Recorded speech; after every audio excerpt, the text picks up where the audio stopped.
بسم اللہ الرحمن الرحیم۔ حضرت بشر حافی رحمۃ اللہ علیہ اللہ کے بہت نیک بندے تھے۔ امام احمد بن حنبل جیسے لوگ ان کی عزت کرتے، توقیر کرتے، احترام کرتے، ان کی محفل نور کی حاضری دیتے۔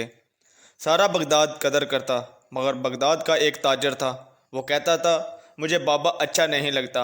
وہاں کے لوگوں نے اس سے پوچھا کہ وہ آپ کو کیوں نہیں اچھے لگتے؟ کہنے لگا وہ جمعے والے دن جماعت کے ساتھ نماز پڑھتے ہیں، پر باقی نماز پڑھتے نہیں اور گھر چلے جاتے ہیں، تو مجھے اچھا نہیں لگتا۔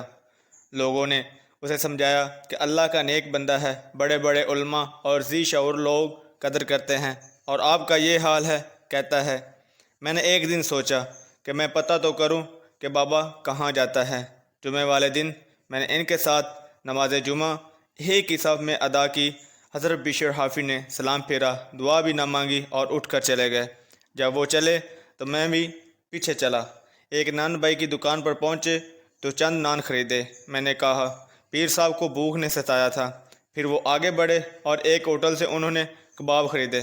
میں نے کہا ان کی عمر دیکھو اور ان کے ذائقے دیکھو۔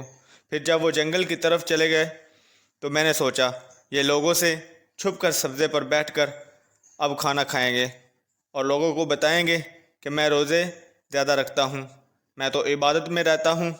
کہتا ہے وہ جنگل کی طرف مڑے تو میں بھی پیچھے ہو گیا۔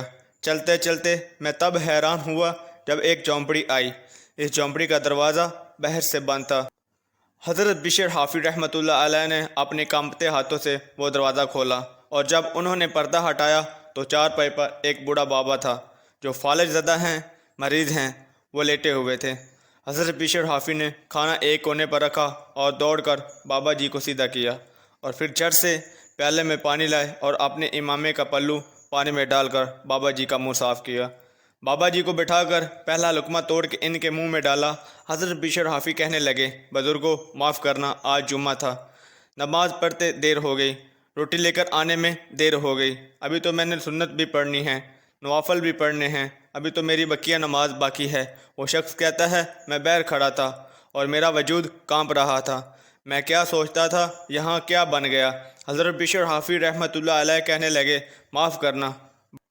بوڑھا بابا کہنے لگا بشر 14 سال ہو گئے، میرے تو اپنے بھی مجھے چھوڑ گئے، 14 سال ہو گئے روز روٹی لے کر آتے ہو، زندہ لاش ہوں، کب تک بیمار رہوں گا، کب تک آتے رہو گے، اب بس بھی کرو۔ حضرت بشر حافی نے بابا جی کی آنکھوں میں سے آنسو پوجے اور دوسرا نوالا منہ میں دے کر فرمانے لگے بابا جی بس بس، آج کے بعد یہ بات نہ کرنا، یہ جو سارا شہر میری قدر کرتا ہے اور میں ننگے پاؤں بغداد کی گلیوں میں چلتا ہوں، جانور بھی گوبر نہیں کرتے، تو یہ میرے نفل اور چیلوں کی وجہ سے نہیں ہے۔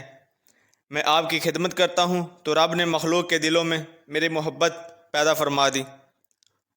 اور وہ بوڑھا تاجر کہتا ہے کہ میں جو ان کی سب سے بڑی غلطی سمجھتا تھا وہ ان کی سب سے بڑی خوبی نکل آئی۔ کسی کی جاسوسی نہ کرو، اچھا گمان پیدا کریں، زندگی میں اچھی سوچوں کو فروغ دیں، اور اگر کوئی کسی کے بارے میں بات کرنے لگے تو اسے تھوڑی دیر کے لیے روکے، اس لیے کہ حضور صلی اللہ علیہ وآلہ وسلم نے فرمایا اگر تم نے کسی کو اس جگہ رسوا کیا جہاں اس کی عزت تھی تو تمہیں بھی رب اس جگہ رسوا کر دے گا جہاں تمہاری عزت کی جاتی ہے۔